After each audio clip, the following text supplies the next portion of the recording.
AI की दुनिया में ना कोड से लेकर कंटेंट तक सब कुछ बदल रहा है।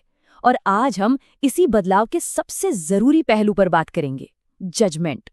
Lama 4, Qwen 2.5, GPT-4o, DeepSeek. अरे लिस्ट तो खत्म ही नहीं होती। एआई की दुनिया में रोज इतने नए मॉडल्स आ रहे हैं कि एक सैलाब सा आ गया है और ये समझना मुश्किल होता जा रहा है कि कौन सा मॉडल किस काम के लिए बेस्ट है। तो सबसे बड़ा सवाल ये उठता है कि एआई के इस सैलाब में तैरा कैसे जाए, मतलब अपनी जरूरत के लिए सही चुनाव कैसे करें। यही वो पहेली है जिसे आज हम सुलझाने की कोशिश करेंगे। तो चलिए देखते हैं आज का सफर कैसा रहेगा। सबसे पहले हम देखेंगे कि ये इतने सारे एआई मॉडल्स आ कहां से रहे हैं। फिर एक रियल लाइफ एग्जाम्पल देखेंगे कि कैसे एआई वॉल स्ट्रीट जैसी मुश्किल जगह को बदल रहा है। इसके बाद चीजें बनाने के एक नए तरीके, मतलब कोडिंग पर बात होगी। और आखिर में हम देखेंगे कि इंसान और एआई का मिला जुला भविष्य कैसा हो सकता है। तो शुरू करते हैं पहले हिस्से से, एआई मॉडल का महाविस्फोट। ये असल में पावर और प्राइस की एक बहुत बड़ी रेस है। और हाँ, ये मत सोचिए कि ये रेस सिर्फ एक दो कंपनियों के बीच है। ईस्ट से क्वेन और डीप सीक जैसे बहुत ही पावरफुल दावेदार मैदान में हैं जो लगातार कुछ नया कर रहे हैं। मुकाबला जाहिर है बहुत दिलचस्प हो गया है। देखिए, यहाँ फैसला सिर्फ इस बात का नहीं है कि कौन ज्यादा पावरफुल है। एक तरफ है डीप सीक V3 जो ओपन सोर्स है, मतलब कोई भी इस्तेमाल कर सकता है और काफी सस्ता भी। दूसरी तरफ है GPT-4o जो क्लोज्ड है और बहुत महंगा। तो ये सिर्फ टेक्नोलॉजी का सवाल नहीं रह जाता, ये एक्सेस और बजट का भी सवाल बन जाता है।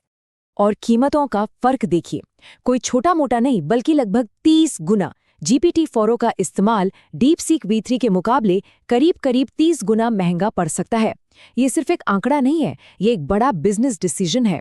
और इन मॉडल्स का स्केल वो तो बस होश उड़ाने वाला है। सिर्फ क्यूबेन 25 को ही 18 ट्रिलियन टोकन्स के डेटा पर ट्रेन किया गया है। 18 ट्रिलियन! ये टोकन समझ लीजिए भाषा के छोटे छोटे टुकड़े होते हैं, जैसे शब्द। और इसी विशाल डेटा की वजह से ये मॉडल्स इतने काबिल बन पाते हैं। चलिए अब इन बड़े बड़े नंबरों और मॉडल्स की दुनिया से बाहर निकलकर एक असल दुनिया के इस्तेमाल को देखते हैं। बात करते हैं कि कैसे एआई वॉल स्ट्रीट के सिर चकरा देने वाले डेटा को एक आसान बातचीत में बदल रहा है। ये कहानी है जेकब फेरियोलो की। इन्होंने इनसाइड द 10 के नाम से एक प्रोजेक्ट बनाया। उनका मकसद बहुत सीधा साधा था। वो चाहते थे कि कंपनियों की जो बोरिंग और मुश्किल फाइनेंशियल रिपोर्ट्स होती हैं वो आम निवेशकों तक आसानी से पहुंचे। मतलब उस मुश्किल भाषा को ऐसी जानकारी में बदलना जिसे सुनकर कोई एक्शन ले सके। देखिए, इन्वेस्टर्स के लिए असली दिक्कत डेटा की कमी नहीं है, दिक्कत है शोर की। इतना ज्यादा शोर, सोशल मीडिया, एक्सपर्ट्स की रिपोर्ट्स, इन सबके बीच कंपनी खुद क्या कह रही है वो सोर्स तक पहुंचना ही मुश्किल हो जाता है। तो जेकब ने इसका हल निकाला एआई की मदद से। प्रोसेस बहुत सिंपल था, बस कंपनी की फाइलिंग्स को नोटबुक LM में डाला, बताया कि पॉडकास्ट किस तरह का चाहिए और एआई ने ऑडियो तैयार कर दिया। थोड़ी बहुत एडिटिंग की और बस पॉडकास्ट पब्लिश होने को तैयार। सोचिए, एक अकेला इंसान आज ये सब कितनी आसानी से कर सकता है। जेकब का ये प्रोजेक्ट सिर्फ एक पॉडकास्ट से कहीं ज्यादा है। ये असल में सॉफ्टवेयर बनाने के एक बिल्कुल नए तरीके की तरफ इशारा करता है। और यहीं से बात शुरू होती है वाइब कोडिंग बनाम ट्रेडिशनल कोडिंग की। तो ये वाइब कोडिंग है क्या? अच्छा, ये एक ऐसा तरीका है जहां डेवलपर कोड की एक एक लाइन नहीं लिखता। वो बस अपनी आम भाषा में एआई को बताता है कि उसे चाहिए क्या, और फिर एआई उस आइडिया को कोड में बदलता है, उसे सुधारता है और फाइनल करता है। फर्क एकदम साफ है। वाइट कोडिंग में बस कहना होता है एक यूजर डैशबोर्ड बना दो, वहीं ट्रेडिशनल कोडिंग में पूरा फंक्शन खुद लिखना पड़ता है। मतलब डेवलपर का रोल बदल रहा है। अब वो सिर्फ कोड नहीं लिख रहा, वो एक तरह से एआई को गाइड कर रहा है। पर एक मिनट, क्या ये हमेशा तेज होता है? ये थोड़ा कॉम्प्लिकेटेड है। नए प्रोजेक्ट्स के लिए हाँ, वाइब कोडिंग 10 गुना तक तेज हो सकती है। लेकिन एक स्टडी में कुछ दिलचस्प सामने आया। जब एक्सपीरियंस डेवलपर्स ने जाने पहचाने कोड पर एआई का इस्तेमाल किया तो वो असल में 19% धीमे हो गए। तो मतलब साफ है, ये इस पर निर्भर करता है कि काम क्या है। और यहीं पर सबसे ज़रूरी बात आती है। भविष्य में शायद क्वालिटी का असली पैमाना ये नहीं होगा कि कोड किसने लिखा, इंसान ने या एआई ने। असली पैमाना ये होगा कि क्या किसी समझदार इंसान ने उसे रिव्यू किया है। मतलब ह्यूमन सुपरविजन अब पहले से कहीं ज़्यादा क्रिटिकल हो गया है। और यही बात हमें हमारे आखिरी हिस्से पर ले आती है, हाइब्रिड भविष्य।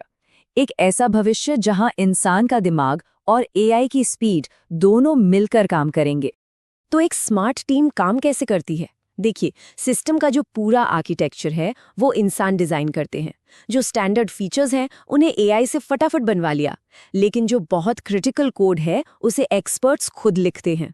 टेस्टिंग में एआई से मदद ली जाती है ताकि कोई कोना न छूटे, और फाइनल रिव्यू वो हमेशा हमेशा इंसान ही करता है। इसे एक स्टार्टअप के उदाहरण से समझते हैं। मान लीजिए कोई नया प्रोडक्ट बन रहा है, तो उसका लगभग 70% हिस्सा, जैसे features, user interface, vibe coding से तेजी से बन सकता है। लेकिन बाकी का 30% हिस्सा जो बहुत जरूरी है, जैसे पेमेंट्स, सिक्योरिटी, वो ट्रेडिशनल तरीके से ही किया जाना चाहिए। तो ये जो एक डर है कि एआई प्रोग्रामर्स की जॉब ले लेगा, वो शायद सही नहीं है। वाइब कोडिंग असल में प्रोग्रामर्स के काम को बदल रही है। अब वो बार बार एक जैसा कोड लिखने में वक्त नहीं लगाते, बल्कि उनका फोकस बड़े सिस्टम डिजाइन करने और एआई के काम को रिव्यू करने पर होता है। और आखिर में सबसे ज़रूरी बात, भविष्य में वो डेवलपर्स आगे नहीं बढ़ेंगे जो किसी एक तरफ खड़े हो जाएंगे, एआई या ट्रेडिशनल।